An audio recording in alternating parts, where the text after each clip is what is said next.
جی دوستو السلام علیکم۔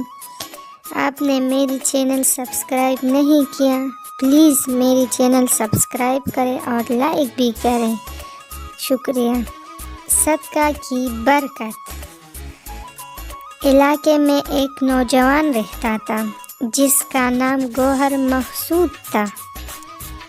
وہ اپنی زندگی سے مطمئن نہیں تھا کیونکہ اس کی تنخواہ صرف 14,000 روپے تھی، جس کی شادی شدہ ہونے کی وجہ سے اس کے اخراجات تنخواہ سے کہیں زیادہ تھے۔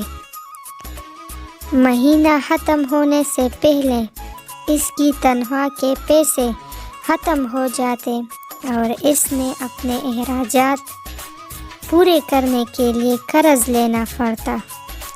یوں وہ آہستہ آہستہ قرضوں کی دلادل میں دھنستا چلا گیا۔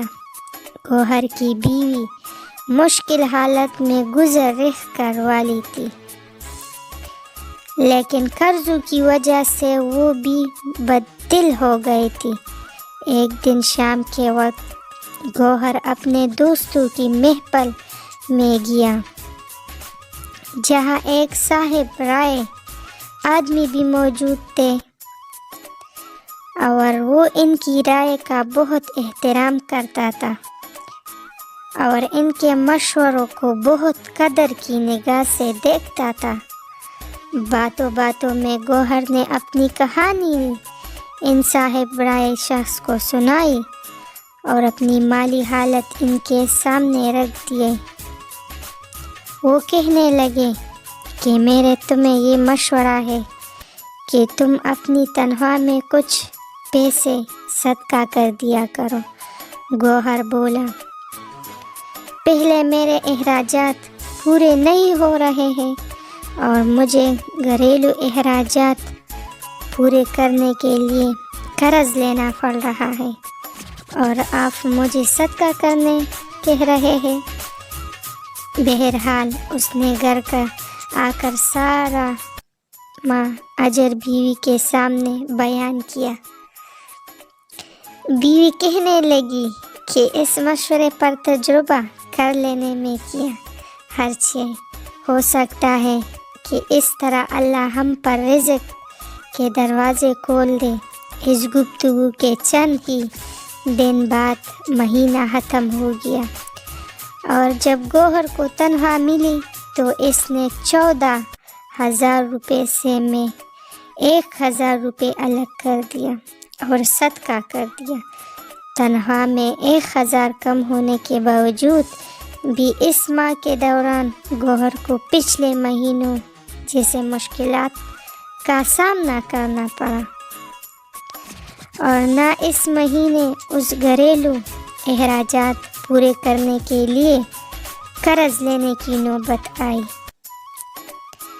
اس کے بعد گوہر کا یہ معمول بن گیا کہ وہ تنخواہ میں صدقے کے لیے پیسے الگ کر دیتا اور آہستہ آہستہ اس نے صدقہ کی رقم میں اضافہ کرنا شروع کر دیا۔ اللہ کا کرنا ایسا ہوا کہ گوہر کی تنخواہ میں بھی 3,000 روپے کا اضافہ کر دیا گیا اور اس کے رزق میں اللہ نے برکت ڈال دی۔ یوں ماہ اپنے اخراجات پورے کرنے کے بعد اس کے پاس 3-4 ہزار روپے بچ جاتے، جس سے اس نے قرض کی ادائیگی شروع کر دی، جس سے 6-7 ماہ کے عرصے میں اس کا سارا قرض بھی اتر گیا۔ صدقہ کی برکت سے گوہر کی حالت ہی بدل گیا۔ اس کی مالی پریشانیاں دور ہو گئے، قرض بھی اتر گیا اور خود کو بالکل ہلکا پھلکا اور ہر طرح کی ذہن پریشانیوں سے آزاد محسوس کرنے لگا۔ اس سب کے باوجود اس نے صدقہ کا معمول جاری رکھا اور جب اس کے پاس کچھ پیسے جمع ہو جائیں گے تو اس نے پراپرٹی ڈیلر، جو اس کا قریبی عزیز ہی تھا، کے ساتھ پارٹنر شپ پر کام بھی شروع کر دیا۔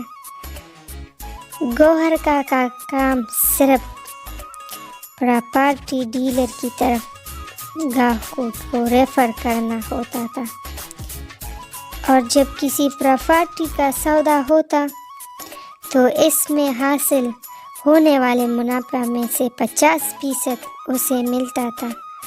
گوہر کے مالی حالات بہت اچھے ہو گئے، لیکن اس نے پراپرٹی کے کاروبار سے حاصل ہونے والے منافع سے بھی صدقہ کا کام جاری رکھا۔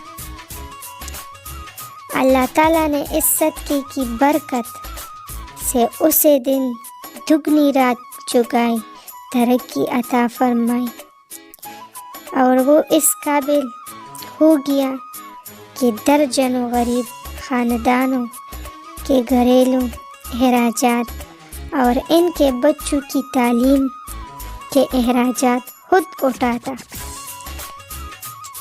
گوہر ایک غریب فیملی جس کے وہ اخراجات برداشت کر رہا ہوتا تھا، اس کو یہ تاکید ضرور کرتا تھا کہ اگر وہ اپنے حالت بدلنا چاہتے ہیں تو صدقہ ضرور کیا کرے۔